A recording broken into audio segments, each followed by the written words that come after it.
అందరికీ నమస్కారం. గీతమ్మ కథల ప్రపంచానికి స్వాగతం. నేను మీ గీతావాణి. ఇప్పుడు మనం విధి విధానం పిల్లల మరి వేదవతి గారి రచనను ఆస్వాదిస్తున్నాం. ఇది పత్రికలో పడిన సీరియల్ని బైండింగ్ చేయించిన పుస్తకమని చెప్పాను కదా.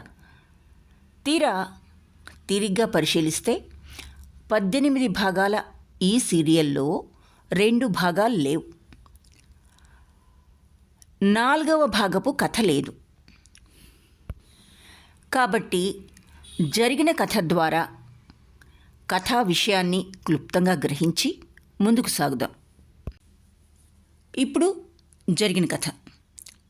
హేమ నమ్మింది, కష్టంలో పడింది, శశిరేఖతో పాటు ఊరు దాటింది. కురుచ్చిలో ఆసుపత్రిలో పురుడు పోసుకున్నది మాలతి పేరుతో. డాక్టర్ రాజరత్నం ఇంట్లో ఆసరాగా ఉండి కాలం వెళ్ళబుచ్చుతున్నది. రాజరత్నం చెల్లెలు పావన మాలతి జీవిత విశేషాలు తెలుసుకోవాలని ప్రయత్నించింది. వీరభద్రం జైలు శిక్షను అనుభవించాడు. జబ్బు పడ్డాడు. డాక్టర్ కేశవరావు సహాయం చేశాడు. శశితో పరిచయం ఏర్పడింది భద్రానికి. తరువాత భద్రం ఇంటికి తిరిగి వెళ్ళాడు. హేమ పడ్డ కష్టాలు తెలుసుకున్నాడు. కానీ ఇల్లు విడిచి ఎందుకు వెళ్ళిపోయిందో అంతు చిక్కలేదు. హేమ స్నేహితురాళ్ల ద్వారానూ తన తమ్ముడి ద్వారానూ కొన్ని సంగతులు తెలుసుకున్నాడు. హేమ ఆచూకీ తెలుసుకోవడాని కోసం ఇన్స్పెక్టర్ గణపతి సహాయం కోరుతాడు భద్రం. నాకు గుర్తున్నంతవరకు కథ చెప్తాను. వీరభద్రం ఇన్స్పెక్టర్ గణపతికి తన వద్దనున్న చాలా నగల్ని చూపించి అతడికి కానుకగా ఇచ్చి ఇన్స్పెక్టర్ గణపతిని తబ్బిబ్బు చేయటం, అతడు హేమ ఆచూకీ కనిపెట్టడానికి స్థిర నిశ్చయుడు కావటం నాకు గుర్తుంది. ఈ చర్య ద్వారా వీరభద్రానికి హేమ పట్ల ఉన్న అనురక్తి, బాధ్యత మనకు బాగా అర్థమవుతుంది. వీరభద్రం హేమను తలుచుకుని పలు విధాల ఆలోచనల్లో మునిగిపోతూ ఉంటాడు. హేమ టెక్స్ట్ బుక్లో కనిపించిన తన చిత్రాన్ని, దాన్ని బుద్ధ భగవానునిలా ఆమె చిత్రించిన తీరును చూసి గతంలో తాను హేమ మనసును గ్రహించిన విషయాన్ని గుర్తు చేసుకుంటాడు భద్రం. ఇప్పుడు కథలోకి. నీలమణి, సీతమ్మాళ్, పాంచాలి, అమృతవల్లి, విద్యామణి, ద్రౌపది, పెరియనాయకి, రంగనాయకి, వళ్ళి, చూడుకుడుత అని సాయంకాలం పొద్దు వాటారే వేళ మాలతి అటెండెన్స్ వేసుకుంటుండగా పిల్లలు చేతులెత్తి వచ్చామని సూచన చేస్తున్నారు. వరండాలో కూర్చుని చుట్టూ అర్ధచంద్రాకారంలో పిల్లల్ని కూర్చోమని సంగీతం మొదలు పెట్టబోయే వేళకి నర్సు పద్మిని నవ్వుతూ వచ్చింది. నీకు చాలా థ్యాంక్స్. నేను నీ దయ వల్ల మధ్యమ పాస్ అయినాను. ఆ హిందీ టెస్టు నా గొంతు పట్టుకున్నది ఇన్నాళ్ళు. నాకు టైం లేదు చదవడానికి. నువ్వు శ్రద్ధ తీసుకుని ఏ వేళప్పుడొచ్చినా విసుక్కోకుండా చెప్పావు. గురుదక్షిణ ఏమి ఇవ్వమంటావు? ఇంత అని మొదటే చెప్పమంటే మొహమాట పడ్డావు. పక్కన కూర్చుని పిల్లల వంక లెక్క పెడుతున్నట్లు వరుసగా చూసింది. చక్కగా మంచి గుడ్డలేసుకుని పూలు పెట్టుకుని బుద్ధిగా కూర్చుని ఉన్నారు. నర్సుకి నమస్కారం చెప్పారు. నేను మీకు చెప్పింది చాలా తక్కువ. కాస్తకే పాస్ కాగలిగారంటే మీరంటే చాలా సంతోషంగా ఉంది. నేనే మీకు రుణపడి ఉన్నాను. మీరు ఆ స్టేషన్లో నన్ను పలకరించి వెంట పెట్టుకొని రాకపోయినట్లయితే ఏమై ఉండేదాన్నో నా పాలిటికి క్రైస్ట్ రూపంలో వచ్చాడు.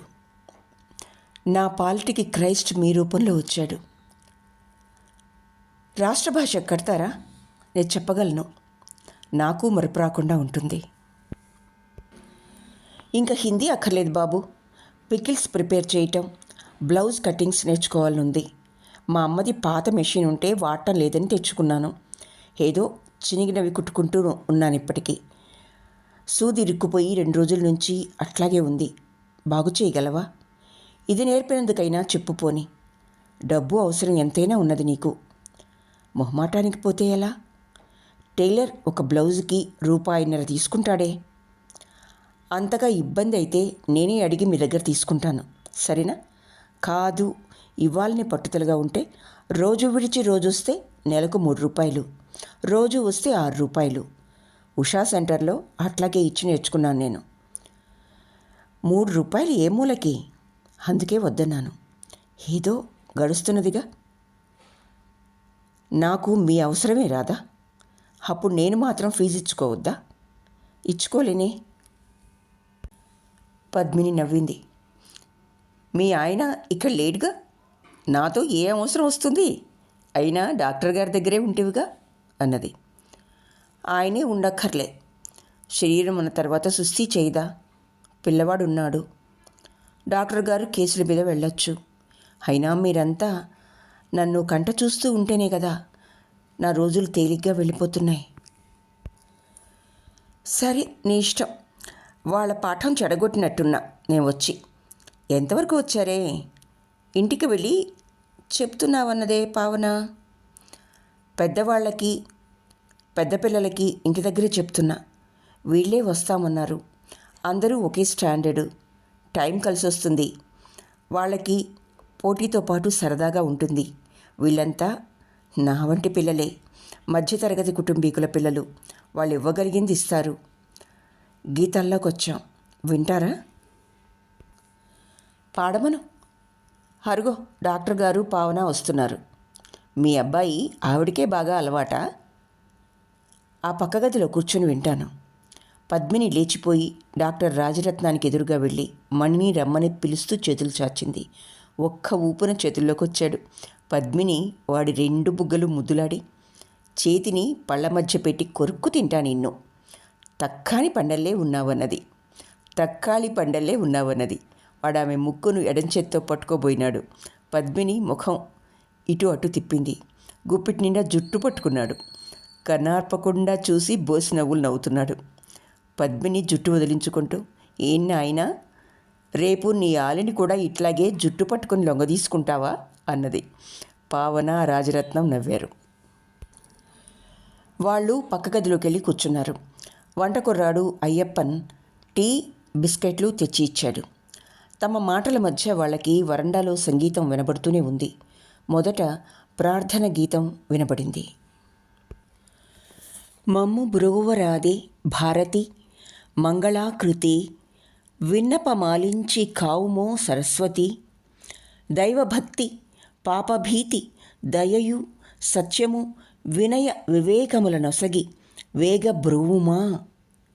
పాత పాఠం పిల్లారి గీతాలు పాడటమైంది. కొత్త పాఠం తాళం వేసి చూపించింది మాలతి. ఓ పిల్ల తప్పు పాడుతున్నది. మాలతి ఆ పిల్లకొక్కత్తకు విడిగా చెప్పి తాళం చూపించింది. శ్రీ పురంధర విఠలరాయ శ్రీ. పద్మిని అడిగింది. ట్యూషన్లు ఎక్కువైతే ఏం చేస్తుంది ఇది? పావన సమాధానం చెప్పింది. రోజు విడిచి రోజు చెప్తుంది. మనిద్దరం కూడా మొదలెడదామా? మాలతికి మంచి మంచి కీర్తనలొచ్చు, స్వీట్ వాయిస్. ఈ వయసులో వస్తుందా? నాకు టైం లేదు, నేను అవన్నీ బైహార్ట్ చేయలేను అన్నది పద్మిని. పోనీ లైట్ మ్యూజిక్ నేర్చుకోండి. రోజూ పాడుతుంటే అదే వస్తుంది. వినగా వినగా నాకే వస్తున్నది. మణిని ఒళ్ళో కూర్చోబెట్టుకుని వేలు నోట్లో పెట్టుకోబోతుంటే వెనక్కు చేయి తీసుకుంటూ రాజరత్నం అన్నది. ఒక పిల్ల రాగం తప్పు చెప్పిందని తక్కిన పిల్లలు నవ్వారు. ఏ రాగమని మాలతి అడిగింది. 2 పిల్లలు ఒకేసారి దేశాక్షి అని అరిచారు. ఏ తాళం? త్రిపుట తాళం. ఒక పిల్ల విడిగా చెప్పింది. ఎన్నక్షరాలు? 7 అక్షరాలని అందరూ అరిచారు. గీతాలు వ్రాసిందెవరు? శ్రీ పురందరదాసు. ఆయన కథ గుర్తున్నదా? ఉన్నది చెప్పమన్నారా? రేపు చెప్తురు గాని. ద్రౌపది, నువ్వొక్కత్తివి స్వరం పాడి చూపించు. మగరి మగరీస అని పాడిందా పిల్ల. స్థాయిలెన్ని? 3 స్థాయిలు, 3 అని వేళ్ళు కూడా చూపించింది ద్రౌపది. నువ్వెత్తుకున్నది ఏ స్థాయి? తారస్థాయి. మాకు కోలాటం చెప్పరా? బళ్ళోది బాగాలేదు అని పిల్లలు గునుస్తూ అడిగారు. మీకు టైం లేదు, నాకు టైం లేదు, ఏం చేద్దాం? భోజనాలు అయ్యాక వెన్నెట్లో ఆడుకుందామా అక్క? పాంచాలి 12 ఏళ్ల పిల్ల అడిగింది. చూద్దాం. పద్మిని ఇది వరకు చెప్పించుకున్న దానికే ఏమీ ఇవ్వలేదని విచారం వెలిబుచ్చింది. బేబీకి ఏదైనా ప్రజెంట్ చెయ్యి, బాగుంటుంది. పావని అన్నది. నే వెళ్ళి వస్తానని పద్మిని వెళ్ళిపోయింది. మరి కాసేపటికి వరండాలో సంగీతము అల్లరి ముగిసినాయి. పిల్లలంతా నమస్తే చెప్పి వెళ్ళారు. రాత్రి భోజనాలైనాయి. రాజరత్నం హాస్పిటల్ వైపు వెళ్ళింది. పావన కబుర్లు చెబుతూ నిద్రకు పడింది. మణి ఆమె పక్కన పడుకున్నాడు. అయ్యప్పన్ దొడ్డివైపు వరండాలో పడుకున్నాడు. మాలతి భర్తృహరిలో సుజన పద్ధతి చదువుతుండగా సదాగోపన్ తన మేనగోడలు కమలమణిని వెంట పెట్టుకుని వచ్చాడు. నమస్తే అన్నాడు. కూర్చోండని పుస్తకం ఇంట్లో పెట్టి వచ్చింది. నాకు నమస్కారం చేయవద్దని చెప్తేనే మర్చారా? ఏమో, మా అక్క అట్లా అలవాటు చేసింది. మాలతి క్రితం రోజు తను చేసి తెచ్చిన లెక్కలు చూస్తూ కూర్చున్నది. అతను శబ్దాలు ఒప్పచెపుతున్నాడు.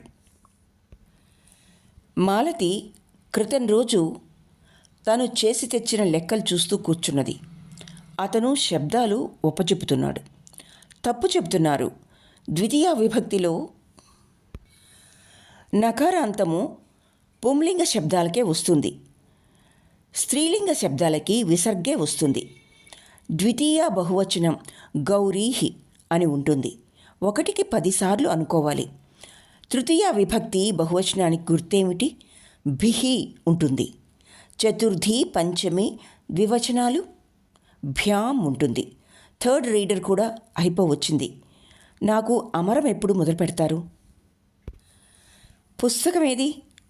నేను చిన్నప్పుడు ఒప్పజెప్పాను. ఇప్పుడు వ్రాసి ఇవ్వబోతే తప్పులు రావు.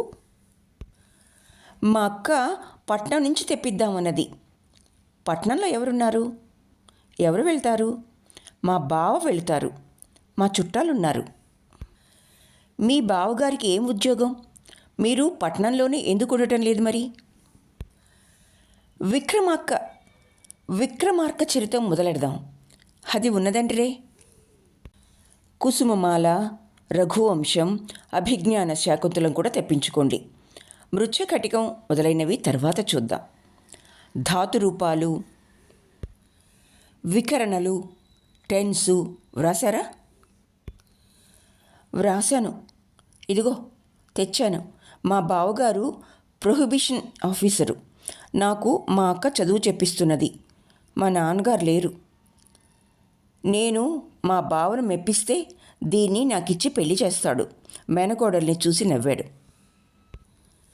పిల్ల ఎర్రగా మాణిక్యమల్లే ఉండి, కళ్ళకు కాటుక, మొహాన తిలకం, చెవులకి జూకాలు, చేతులకి ఆకుపచ్చ గాజులు, దువ్విన తలలో వాడిన పూలదండ, నల్లని సిల్కు జాకెట్టు, పచ్చని వాయిల్ పరికిణి చూడముచ్చటగా ఉంది.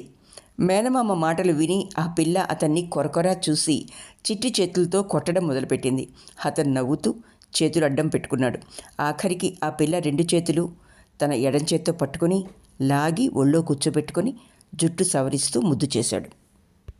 అమ్మయ్య, దీని దెబ్బలతో ఒళ్ళు నిప్పులు తగ్గినాయి. చూసారా, ఇప్పటినుంచే ఎట్లా కొడుతున్నదో. వాళ్ళ నాన్న పోలిక. 6 ఆడపిల్లల్ని కన్నదని మా అక్కని కొడుతూ ఉంటాడు మా బావ. దీనికంటే పెద్దవాళ్ళు 3, దీనికంటే చిన్నవాళ్ళిద్దరు. వీళ్లతోనే నాకు పెందలాడి రావటానికి వీల్లేకపోతున్నది. మీకు నిద్రవేళ వస్తున్నాను. ఇంట్లో మా అక్కకు సాయం చేయాలి, పిల్లల్ని పట్టుకోవటం అలాంటివి. ఇదేమో నాతోనే గాని అన్నం తినదు. ఒక్క కూతురి కన్నా కట్నం తప్పిద్దామని నన్ను తెచ్చుకున్నది మా అక్క. పిల్లల్ని పట్టుకోవడానికి జవాన్లు లేరా? మా అక్కకి చచ్చే మడి, 2 పూటలా స్నానం చేసి వంట చేస్తుంది. ఒక పూట నేను అందుకోవాలనే పిలక పెట్టుకున్నది. తల త్వరగా ఆరుతుంది. సదాగోపన్ తెల్లగా బక్కపల్చగా ఉంటాడు. చెవులకి ఎర్రరాళ్ల తమ్మెట్లు మెరుస్తున్నాయి. ఉత్తరీయం ఒంటి నిండా వేసుకుంటాడు. ఈ పాపకి మీరంటే ఇష్టం లేదల్లే ఉన్నది. పాప, మీ మామ పేరేమిటి? చెట్టాగోపన్ అని నవ్వి సిగ్గుపడి మామ గుండెల్లో మొహం దాచుకున్నది. దానిమ్మ గింజల్లాంటి పలువరస మెరిసింది. గోరింటాకు పెట్టుకున్న వేళ్ళు ముద్దొస్తున్నాయి. కొత్త వాళ్ళ ఎదుట పెళ్లి సంగతెత్తితే అట్లా కొడుతుంది, అంతే. దానికి ఇంకా బాగా పలకటం రాదు. మీ ఉచ్చారణ వింటుంటే దానికేమిటి, నాకే రాదల్లే ఉన్నది. ఎంత స్పష్టంగా పలుకుతారండి మీ జిల్లాల వైపు. ఈవేళ మంచి రోజు. నాకు విక్రమార్క చరితం మొదలు. ఈ వేళటికి ఒక్క వాక్యం వ్రాసుకుని మొదలెడతా. రేపు పుస్తకం తెస్తా. ఇట్లా కూర్చో పాప. తన పక్కన కూర్చోబెట్టుకున్నాడు పిల్లని. మీ 60 ఆశ నాకు వినోదం కలిగిస్తూ ఉంటుంది. మోహమన్ అంటానికి మోఘం అంటారు. త్యాగరాజు అనటానికి డ్యాకరాచు అంటారుట మీ సంగీత పాఠకులు. మా వైపు నవ్వుతూ చెప్పుకుంటారు. వ్రాసుకోండి. అస్తి కిల మాళ వేష సమస్త వస్తు సంపూర్ణ స్వగుణ పరాభూత పురంధర పుర విభూతి రుజైనీ నామనగరీ. సదాగోపన్ ఆపి చెప్పించుకుంటూ మెల్లిగా వ్రాశాడు. ఇదిగో తప్పులున్నాయేమో చూడండి. నోట్బుక్ చేతికిచ్చాడు. రూ అన్నప్పుడల్లా కింద కొమ్మిస్తున్నారు, పక్కనివ్వాలి. గుర్తుపెట్టుకుంటా. నేను మార్చికి కూర్చోగలనంటారా? మొదటిసారి పాస్ కాకపోతే మా బావ చదువు ఆపించేస్తాడు అని పిల్లని చూసి దీన్నివ్వడన్నట్టు నవ్వాడు. ఏం భయం లేదు, చక్కగా పాస్ అవుతారు. మీ ఇంగ్లీష్ ఎస్సేలన్నీ పావన దిద్ది ఉంచారు. బాగా పాఠాలన్నీ రివైజ్ చేసుకోండి. లెక్కలు బాగానే చేసుకొస్తున్నారు. నమస్తే పాప. నమస్తే చెప్పు. సదాగోపన్ అసలు రూపమేమిటన్నారు? 2 అడుగులు వేసినవాడు వెనక్కి వచ్చి అడిగాడు. శఠకోపుడు, మీ మత గురువు, మొదటి ఆళ్వారుట. ఆయన అందరూ బిడ్డలే కాక తన చుట్టూ కమ్మి ఉండే శఠ అనే వాయువును జయించాడట. ఆ శఠ అనేది మాయ అన్నమాట. మాయను జయించినాడు అని అర్థం. ఆ పదం దేశమై రూపాంతరం చెంది శఠ అన్న పదం దేశమై రూపాంతరం పొందింది. శబ్దాలు పూర్తి కావాలి. చిన్న చిన్న కథలన్నీ మీకే అర్థమవుతాయి అన్నది. హో, అట్లాగే. తెల్లవారుజామున లేస్తాను. వాళ్ళిద్దరూ వెళ్ళిపోయేటప్పటికి 10:30 దాటింది. పావన ఆవలిస్తూ లేచి వచ్చింది. ఏమిటి ఇంకా చదువుతున్నావు? మాలా, అక్క రాలేదా ఇంకా అన్నది. డెలివరీ అయి ఉండదు, కాగానే వస్తానన్నారు. ఇది లైబ్రరీ పుస్తకం. రేపో ఎల్లుండో సంచార గ్రంథాలయం వచ్చేస్తుంది. పుస్తకం ఇచ్చేసి మరొకటి తీసుకోవాలి. అది రెగ్యులర్గా రాదు. కావచ్చింది. మీరు పడుకోరాదు? ఆ మాటకే నాకు కోపం వచ్చేది. మీరిద్దరూ నిద్రాహారాలు మాని పనిచేస్తూ ఉంటారు. నేను సోమరిలాగా నిద్రకు పడతాను. మీరిద్దరూ ఒకరికొకరు సరిపోయినారు, తగి ఉన్నారు. నేను ఉద్యోగం చేయలేనబ్బా. ఎవడన్నా రిచ్ మ్యాన్ని చూసి పెళ్ళాడేయాలని ఉంది. ప్రైవేట్ ప్రాక్టీస్ పెట్టుకుంటా. నా తిండికి బట్టకు సంపాదించుకోలేను. ఇల్లు రన్ చేసుకునేందుకు ఆయన డబ్బుంటుంది. మా అమ్మ బలవంతం వల్ల ఈ చదువు చదవాల్సి వచ్చింది. నేను లిటరేచర్ తీసుకుని ఎంఏ చదువుతానంటే వినది కాదు. ఇక్కడ బాగా చలి వేస్తున్నది. ఇంట్లోకి పోదాం రారాదు? అదేమిటి మరి, మొగుడి కోసం ఎదురు చూస్తున్నట్లున్నది నీ వైఖరి అని పావన మాలతి చేయి పట్టుకుని లేవదీయబోయింది. మాలతి నవ్వు మొహం పెట్టింది. మాలతి ఇంటి దగ్గరుండగా మనస్సు పట్టలేక పోస్టు వెళ్ళప్పుడు ఎప్పుడన్నా వీధి వాకిట్లో నిలబడితే, పోస్ట్మన్ కోసమా, వాడు తెచ్చే ఉత్తరం కోసమా అని, అబ్బో చూచి చూడనట్టుండే మొగుడి కోసమే ఇంతగా తప్పిస్తుంటివే. రేపు అతగాడు నిజంగానే వచ్చి తీసుకెళ్తే నిన్ను పట్టపగ్గాలుంటవా, మేమంతా కంటి కాంతామా అని గడ్డాన్ని అరచేతిలో ఇరికించి తల ఇటు అటు తిప్పి బుగ్గలు నొక్కోవడం. నీలం కవరు కంటపడగానే మేనకోడలు లవ్ లెటర్ అంటూ గెంతుకుంటూ పోయి పోస్టువాడి చేతిలో నుంచి కవరు ఊడబీక్కుని పర్రున చింపి చదివి, ఇదేమిటే అత్తా, ఇదేం లవ్వు అన్న చెల్లెలికి రాసినట్టున్నది ఉత్తరం. ప్రకృతి వర్ణనలు, వెదర్ రిపోర్ట్సు, ఫైనాన్సు, కామర్సు దీని నిండా. కాకపోతే ఏదో ఇంట్లో అందరి హెల్త్ని గురించి వాకప్ చేశాడనుకో, ఇంతోటి ఉత్తరం కోసమైనా నువ్వేడు మొహం పెట్టింది ఇందా అంటూ ఉత్తరం ఉసిరికాయాకారంలోకి తెప్పించి విసిరేసేది మొహం మీదకి. బిఏ తప్పి పార్ట్ బై పార్ట్ అపేర్ అవుతున్నది ఆ పిల్ల. తీరిక ఎక్కువ, తల్లి పోలిక, దుర్స్థనము, మర్యాద మనన తెలియకపోవటం, అందగతిననే గర్వం అన్నీ కలిసి ఆ పిల్లను పాడు చేసినాయి. ఉసిరికాయ వంటి ఉత్తరం కాగితం కింద పడేది. హిందాప్పో, ఆ గదిలోకి పోయి చదువుకో, ఎవరూ రాకుండా నేను చూస్తాలే అనేది. అందులో ఏమున్నదో నువ్వు చెప్పావుగా, ఇంకా చదవటం ఎందుకు అన్నదొకసారి పట్టలేక. అబ్బో, అండర్ గ్రాడ్యుయేట్ విసురులు విసురుతున్నదని ఉరిమి చూసి వెళ్ళిపోయేది. అదొక్కతే ఏమిటి, ఇంచుమించు అందరూ అంతే, ఒక్క తండ్రి తప్పిస్తే. లవ్ చేసిన వాడేమో వెరుస్తూ వెరుస్తూ వచ్చినట్టు రాత్రి 11 ఆ ప్రాంతాల వచ్చి వేశ్యాగృహం నుంచి పారిపోయినట్టు బ్రాహ్మీ ముహూర్తంలో లేచిపోయేవాడు. నడుము నుండే ఖరీదైన బెల్టు, చేతి నుండే వెలగల రిస్టు వాచి కూడా మర్చేవాడు. వాటిని దాచి మళ్ళీ దొరగారు వేయించేసినప్పుడు అర్పించుకోవాలి. శరీరంలోనూ అంతరాంతరంలోనూ అణిగి మణిగి పడి ఉన్న మోహాన్ని రేపి దులపరించుకుని లేచిపోతుంటే తన గుండెల మీదుగా నడిచినట్లుండేది. మనస్సు కలుక్కుమనగా మరి ఇంక నిద్రపట్టక లేచి కాలకృత్యాలు తీర్చుకుని పుస్తకాలు ముందేసుకునేది. అతడిచ్చి సౌఖ్యానికి వెనకాల ఎంత అసౌఖ్యమున్నదో అతడికి తెలియదు. అక్షరాలు అలుక్కుపోయేవి. మెదడులో పీఠం వేసు కూర్చుని వేరే విషయం అక్కడికి చేరకుండా జాగ్రత్త పడేవాడు. విసిగేసిపోయి ఇంటి పనుల్లో తల్లికి సాయపడబోయేది. తల్లి అనే మాటలు బాణాల్లాగా గుండెల్లోంచి దూసుకుపోయేవి. ఆ రావడం ఏమిటి, ఆ పోవడం ఏమిటి, ఏమీ అంటరాని వాళ్ళమా, ముట్టరాని వాళ్ళమా, చేసి తినమని ఇచ్చిన పదార్థంలో విషం ఉన్నదిటనా, కాఫీ తాగి వెళ్ళమని అడగలేవుటే అని ఫుల్ స్టాప్ పెట్టకుండా ఇంకా ఏమిటో చదువుతూనే ఉండేది. తానే అడగరాదా, బిడియమా అనుకునేది. పైకనేది కాదు. అన్నంలో తిట్లు వేసుకొని తింటుంటే మింగుడు పడేది కాదు. ఇంట్లో అందరి చూపులు తన మీద వాలేవి. సూదులు గుచ్చుతున్నట్లే ఉండేవి ఆ చూపులు. అంత హాయిగా ఉండేవి. బడివేళ కోసం ఎదురు చూసేది. తండ్రి తన కూతురు వెలవెలబోయే ముఖం చూసి, అమ్మా బడికి వేళయింది, పుస్తకాలు తీసుకో, నిన్ను దింపేసి నేనట్లా ఊళ్ళోకి వెళ్తానని బయలుదేరదీసేవాడు. ఇటువంటి బాధలకి ఒక్కొక్కసారి తట్టుకోలేక లవర్ రాక గమనించి తనను పట్టి బంధించి అతని కళ్ళు తప్పించుకుని పోయి ఎక్కడో పడుకున్నది చాప వేసుకుని. అల్లుడు వీధరుగు మీద చాలాసేపు మామగారితో బాతాఖాని జరిపి 2 సార్లు ఇంట్లోకి వాకిట్లోకి పచార్లు చేసి పోయి గదిలో పడుకునేవాడు. 12 అయ్యేది. అతి గతి లేదు. తండ్రి చెప్తే తల్లి వచ్చి లేవదీసి గదివైపు చూపిస్తూ పొమ్మనేది.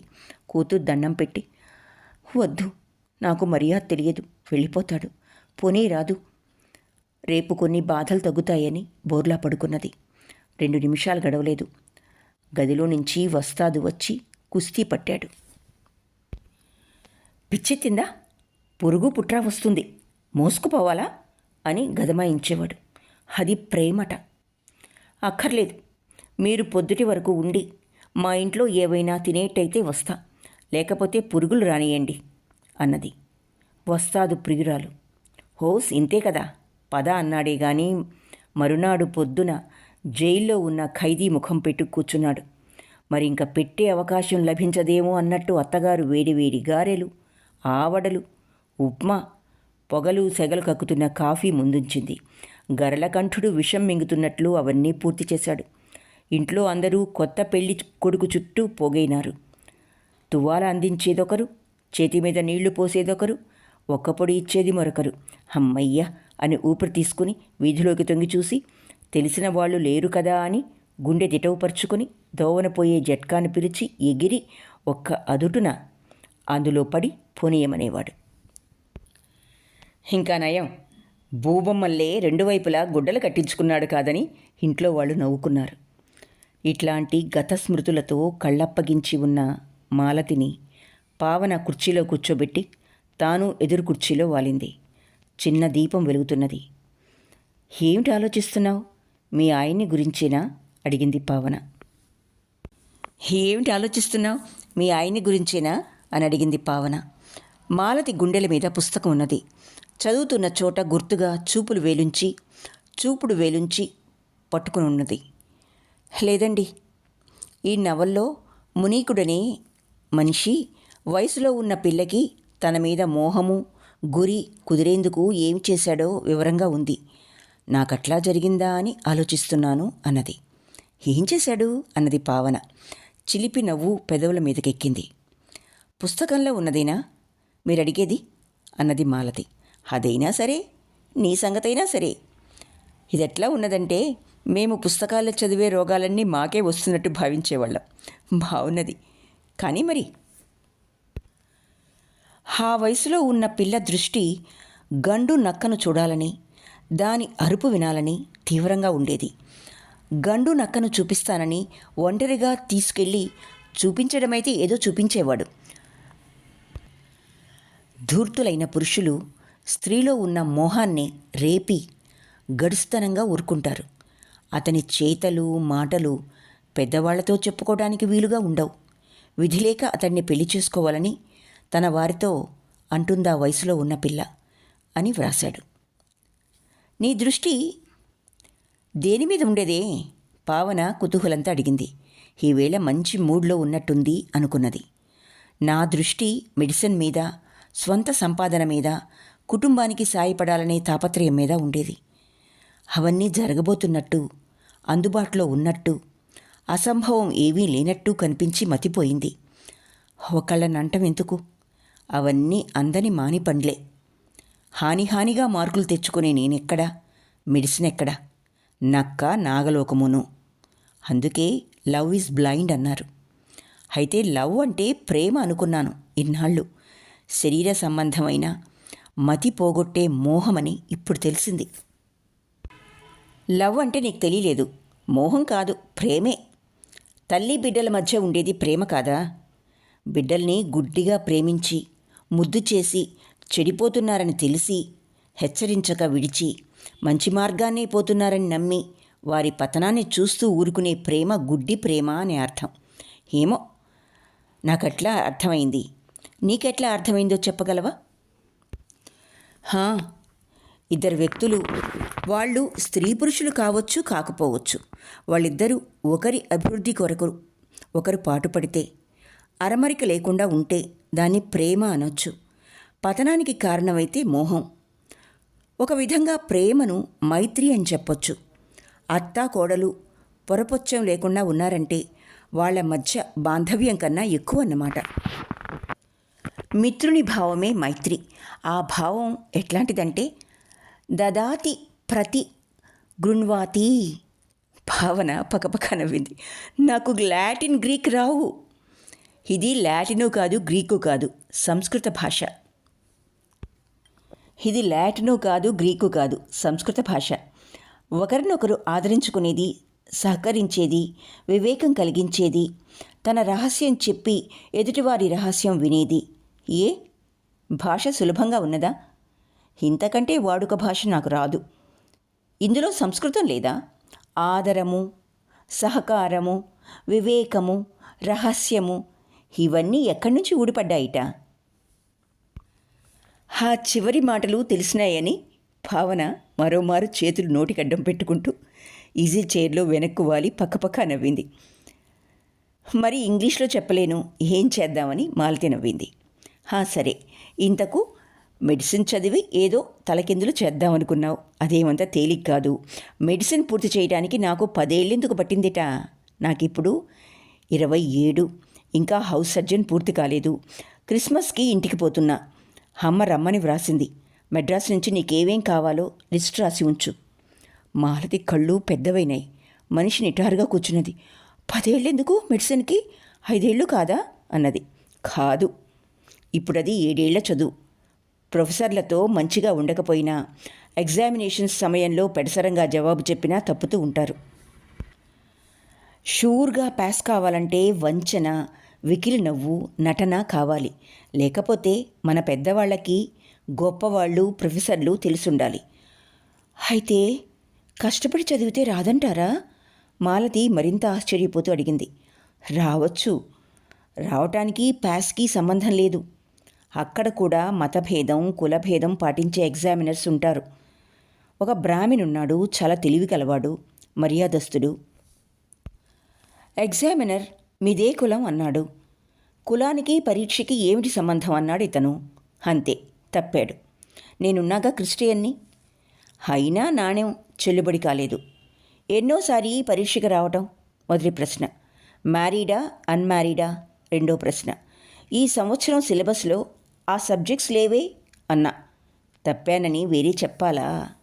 మా కజిన్ ఉన్నాడు, వాడు మొండి. అతి మెలకువగా టకటకా పాస్ అయినాడు. చదువు కంటే కామన్ సెన్సు ఎక్కువ అతనికి. వాడొక ప్రిన్సిపాల్ కూతుర్ని పెళ్లాడడానికి నిరాకరించాడు. ఇంకేముంది, కొంపలు అంటుకున్నాయి. వాడు ఫారిన్ వెళ్లకుండా బందోబస్తు జరిగిపోయింది. వాడు లబోమని, అయ్యో ఇంత చిన్న విషయంలో టస్సా వేయటం మర్చానే. వీడి కూతుర్ని అడ్డం పెట్టుకుని ఏం చేసుకున్నా వీడు ఊరుకుండేవాడే. ప్రేమలేని పెళ్ళి అంటూ సిద్ధాంతం చూపించా గాని పెళ్ళి తర్వాత కలాపం చూపించాల్సింది. జీవితం పొడుగుతా మోసంతోనే జయించుకురావాలని మర్చానే. ఏం లాభం? వేరే యూనివర్సిటీ కాళ్ళు పట్టుకుని మరో డిగ్రీ కొట్టాలిప్పుడు. తప్పుతుందా? బతకనేర్చిన వాడెప్పుడూ రుజుమార్గాన పోరాదు. పోయినాడో పల్టీ కొడతాడని నాకిదొక గుణపాఠం. ఎవడి కోసం? ఎవరు చేసిన కర్మ వారనుభవింపక ఏరికైనను తప్పదన్నా అని పాడి వలవల ఏడ్చాడు నది చెప్పుకొని. ఏ ప్రశ్న వేసినా ఎస్ అనో నో అనో చెప్పగలిగిన వాళ్ళు పాస్ అవుతున్నారంటే అందులో ఏదో కుంభకోణం ఉన్నదన్నమాటే. నక్క పుట్టి 6 వారాలు కాలేదు. ఇంత గాలివాన ఎన్నడూ చూడలేదన్నదట. నాకు లోకజ్ఞానం ఉన్నదని అహంకరిస్తున్నానన్నమాట. మాలతి నిస్పృహతో అన్నది. అన్నమాట అని భావన్ నవ్వింది. అప్పుడే కాలేదు, ఉద్యోగము, దానిలో ఒడిదుడుకులు. అక్క చెప్పాలి. చదువు పూర్తి కాగానే మనం ఇష్టం వచ్చిన చోట మనకు కావలసిన ఉద్యోగం మన కోసం ఎదురు చూస్తూ కూర్చోదు. దానికి పరపతి కావాలి. ఏ అడవిలోనో ఏ హెల్త్ సెంటర్కో వేశారంటే అడవి జాతి వారి మధ్య జీవితం గడపాలి. నాకు మట్టుకు నువ్వు చేసిన పనే బాగున్నది. వేరువేరు కులాలైనా మేమట్లా గొడవలు పెంచుకోం. మావి వేరువేరు కులాలు కావే. మరి దేనికి యుద్ధం జరిగింది? నేను మీకు మళ్ళీ చదువుకున్నదాన్ని, సంపాదించడానికి సిద్ధంగా ఉన్నదాన్ని అయితే వచ్చేది కాదేమో. దేశాల మధ్య యుద్ధాలు ఎందుకు వస్తున్నాయి? ఇది అందుకే. మేము మీ సిరి సంపదలు లాక్కొని మీ మీద అధికారం చలాయించడానికి వస్తున్నామని, దేశంలో నీచులను తొలగించి వెయ్యాలని హిట్లర్ మిత్ర రాజ్యాలపై బాంబు వేశాడుట. చివరికి గెలిచింది మిత్రసేనలే అనుకోండి. ఇక్కడేం జరిగిందంటే, మేము బాంబు వేయకముందే మిత్రసేనలు గూఢచారుల ద్వారా కూపిలాగి, మా ఊళ్ళో వేగులు వాళ్ళెక్కువలేండి, మేము వాళ్ళిల్లు ఆక్రమించుకోకుండా మా మీద బాంబు వేశారు. పైగా ధర్మం మా పక్షాన్నే ఉన్నదంటూ పేపర్లో వేయించారు. మొదట్లో ఏదో మతభేదం ఉన్నదని అభ్యంతరం చెప్పారు అన్నట్లు నువ్వు గుర్తు. అట్లా అనలేదా నువ్వు? జ్ఞాపకం చేసుకున్నట్లు మొహం పెట్టింది పావన. అన్నాను. వారట్లాగే అన్నారని విన్నాను. అవన్నీ మాయమాటలు. అసలు భయమేమిటంటే, నేను వారి బంధువునై మా వాళ్ళంతా వాళ్ళింట్లో తిష్టవేయడం జరిగితే పూటకు అరబస్తా బియ్యం కావాల్సి వస్తాయి. అసలే రేషన్ రోజులు. మరోటి కోడలు నలుపైతే కులమంతా నలుపని, ఏ అత్త కులమంతా నలుపు చేసుకోవడానికి ఇష్టపడుతుంది? నలుపంటే గుణం మంచిది కాదని అంటివే ఇది వరకోసారి. ఆ అర్థము నాకు వర్తిస్తుందన్నారుట వాళ్ళు. అటువంటప్పుడు నల్లని పదార్థం జోలికే పోకూడదు. మా ఇంటి పరిస్థితులు ఆయనకు అనుకూలంగా ఉన్నాయి. వాళ్ళు సామాజిక తతంగం ఆపగలిగారంతే. ఆ పైన ఏం చేయాలో వాళ్ళకు అంతుపట్టలేదనుకుంటా. సమయానికి అసలు మనిషి అజ్ఞాతంలో ఉండాల్సి వచ్చింది. అనుకోకుండా అరెస్ట్ అయినారు. ఎక్కడ ఉంచబడ్డది కూడా మాకు తెలియరాలేదు. నేను అనుకోకుండా వచ్చేశాను. పోనీ ఇప్పుడు ఇంటికి పోతే నష్టం ఏమిటి? మీ వాళ్ళు నీకోసం వెతుక్కోరా? మీ ఆయన నీకోసం వెతుక్కుంటున్నాడేమో. మీదంతా చిత్రం. ఒక్కత్తికే ఇల్లు దుర్భరమైతే పిల్లవాడితో కూడా ఎక్కడికెళ్ళను? ఇక్కడ డాక్టర్ గారి దగ్గరున్నాను. అందరికీ ఆవిడతో అవసరం ఉన్నది. ఈ మాత్రంగా ఉండగలుగుతున్నాను. అక్కడికి నన్ను గురించి విన్నవాళ్ళు తమ మనసు ఎట్లా పనిచేస్తున్నది, తామెంత మంచివారైంది బయట పెట్టుకుంటూ ఉంటారు. వినలేదా? మొన్న వాళ్ళ అబ్బాయి పుట్టినరోజని ఏజెంట్ గారి భార్య పిలిస్తే అక్కతో వెళ్ళానా? నీ అబ్బ పేరేమిట్రా? నిన్నీ మేడ మీద నుంచి కింద పడేస్తున్నాను, ఎవడ్రా అడ్డేది అన్నదాయన భార్య ఆండాళ్ళు. మీరు వినలేదా?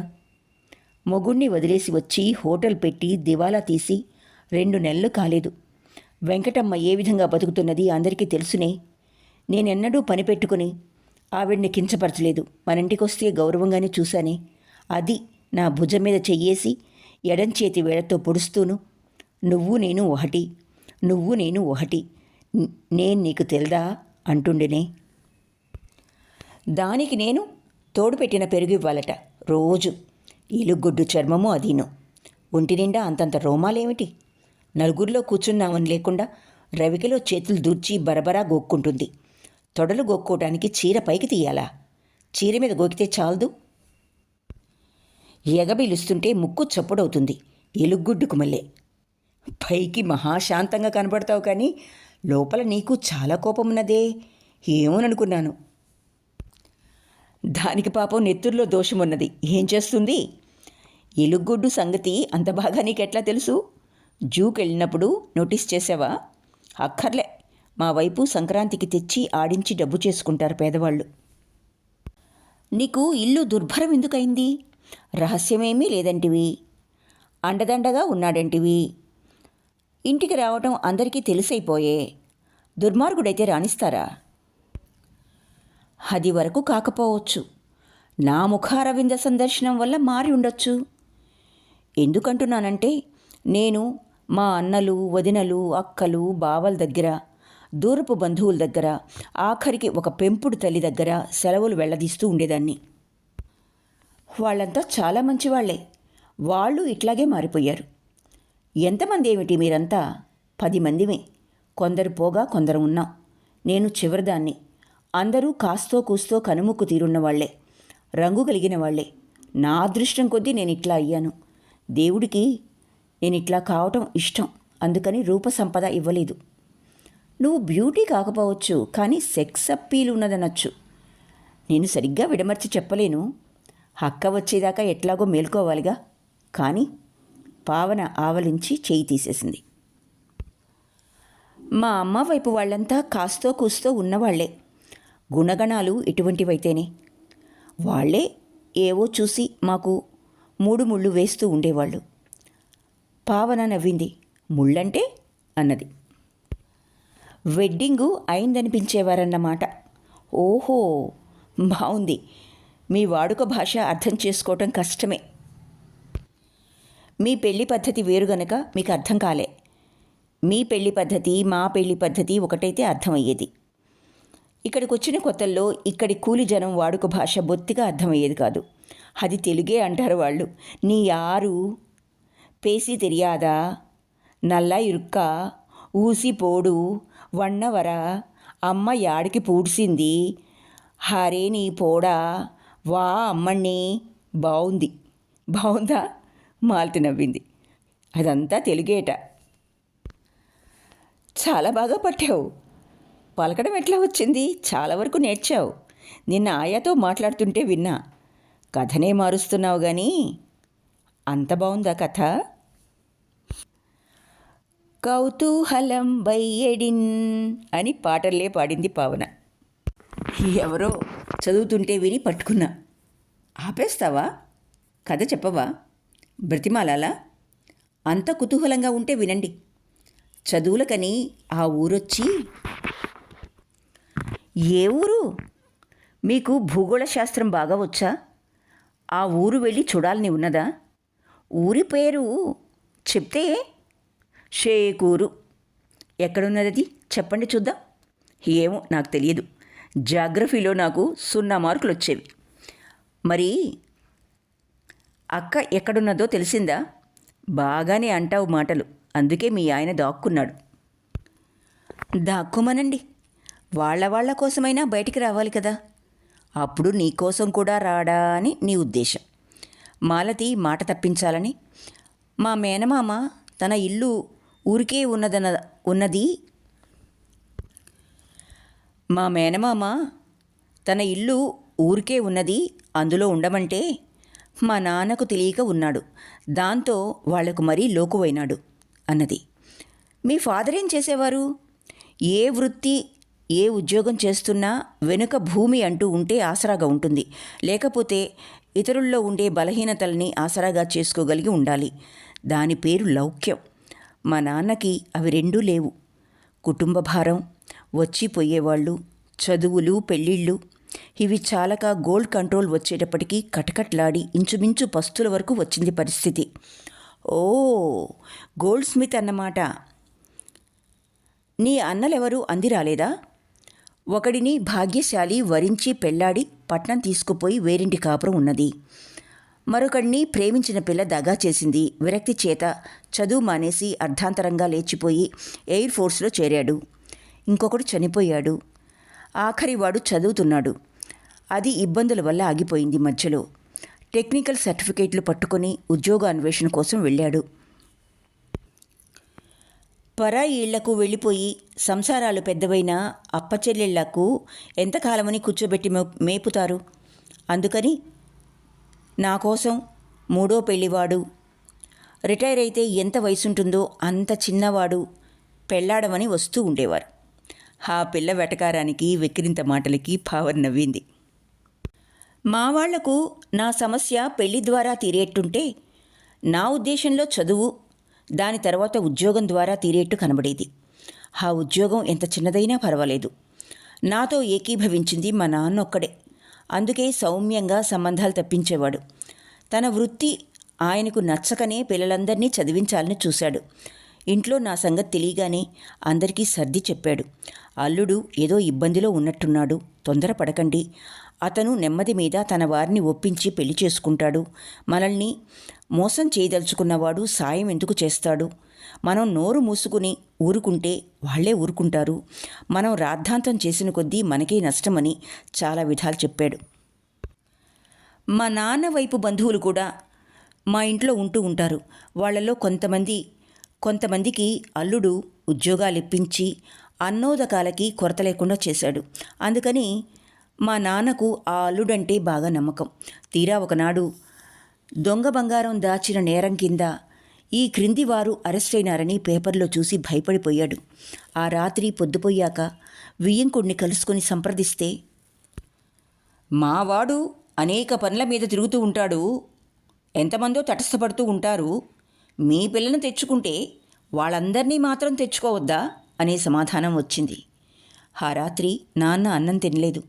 తెల్లవార్లు పచారులు చేస్తూనే ఉన్నాడు. సూర్యోదయం వేళకి పడుకున్నాడు. మరి కదలిక లేదు, మాట లేదు. చూడగలడంతే. తరువాత 5 నెలలు ఏం చేయాలో తెలియక అల్లుడి కోసం ఎదురు చూసి ఇంట్లో అందరికీ పిచ్చిలు వెర్రులు ఎత్తినాయి. నాకు సూటీ పోటీ మాటలు బెదిరింపులు ఎక్కువైనాయి. వచ్చిపోయే స్త్రీ బంధుజనానికి నేను చీర విప్పి ఎన్నో నెలలో చూపించాల్సి వచ్చింది. మరి నాకు సూడిదలివ్వటానికి వీల్లేదుగా. మాలతి తల వంచుకుని చిన్నగా నవ్వుకున్నది. తేనె తుట్టె రేపితే రేగినట్టు చుట్టాలు పక్కాలు లొట్టలేసుకుంటూ రంధ్రాన్వేషణ చేస్తూ ఉండు. సూడిదలంటే పూలు ముడిపించడానికి చీర విప్పరే. పూలు ముడిపించడానికి వీల్లేదు గనుకని ఆ పని. ఇద్దరూ పక్కపక్క నవ్వారు. రంధ్రాన్వేషణ అంటే సొంట్లు శోధించటం. ఏం అర్థమైందా? లేదు అని చేతులు గిలకలల్లే ఆడించింది పావన. ఎక్కడా నరం కనపడని మృదువైన చేతులు, అందంగా కత్తిరించబడిన గోళ్ళు చూసింది మాలతి. రంధ్రాన్వేషణ అంటే లోపాలు కనిపెట్టడం, తప్పులు వెతకటం. మరి వాళ్లకు భోజనం వస్తూ వస్తూ వాళ్లే ఏదో తెచ్చుకుంటారు. ఒక్క పూటేగా, మహా అయితే ఒక్క రోజుంటారు ఇతరుల సంగతులు కెలకటానికి. అవిగో జీప్ లైట్లు. అక్క వస్తున్నట్టుంది, వాకిట్లోకి పోదాం. నీ స్వెట్టరు డిజైన్ తప్పి ఉండాలి. లేదు, నేను లెక్క పెడుతూనే వేశా. చూడండి, చిన్న స్వెటరు సగం అయింది. పావన చేతికిచ్చింది. ఇంట్లోకి పోయి ఎప్పుడు తెచ్చుకున్నావో చూడలేదు సుమా. అర్జునుడు చీకట్లో అన్నం తిన్నాడుట. రైటేనా? మీకు మా కథలొచ్చునే. ఇది నా ప్రక్కనే ఉన్నది, మీరు చూడలేదంతే. నీకో వింత సంగతి చెప్పనా? నువ్వు మళ్ళీ తల్లివి కాబోతున్నావు. పావన నిద్రబద్ధకం వల్ల కళ్ళు అరమూతలు పడి ఉండగా మాలతి వంక కవ్విస్తున్నట్టు చూసింది.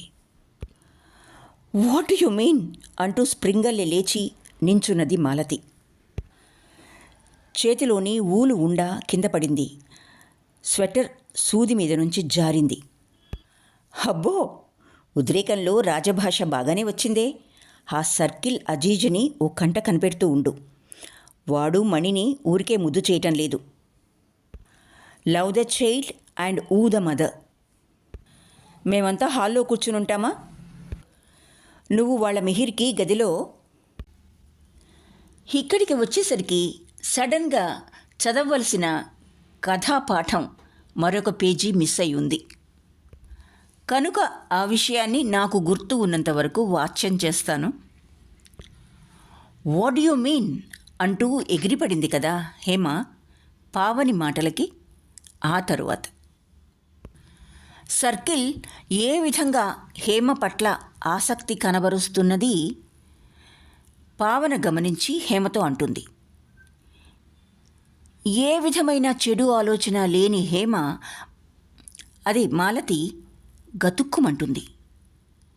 సంగీతం పట్ల, నాట్యం పట్ల సర్కిల్కి ఇష్టమని, అది అతడి కళాభిమానమని అప్పటి వరకు మాలతి తలస్తూ ఉండింది. దీనితో మాలతి నొచ్చుకుని మరింత జాగ్రత్తగా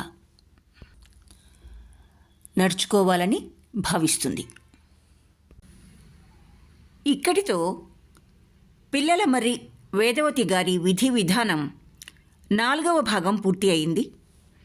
మీకు నచ్చినట్లయితే లైక్ చేయండి, షేర్ చేయండి మరియు సబ్స్క్రైబ్ చేసుకోండి. మీ అభిప్రాయాలను తప్పకుండా తెలుపండి. ఆలకించినందుకు ధన్యవాదాలు.